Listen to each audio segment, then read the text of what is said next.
السلام علیکم ناظرین، انشاءاللہ آج کی ویڈیو میں فوڑ فنسی اور تمام بیماری کے لیے ایک بہترین دعا سیکھیں گے۔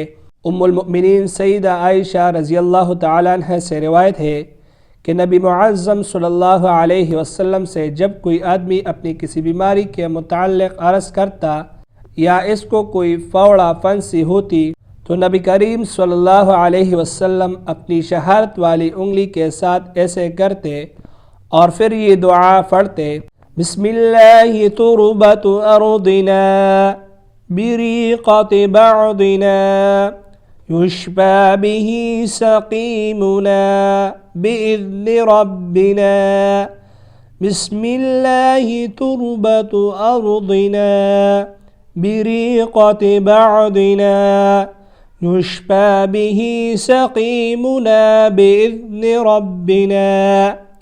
اللہ کے نام سے ہماری زمین کی مٹی ہم میں سے بعض کے لعاب دہن سے مل کر ہمارے مریض کی شفایابی کا ذریعہ ہوگی ہمارے رب کے حکم سے۔ اس ویڈیو میں صرف اتنے ہی۔ اللہ حافظ۔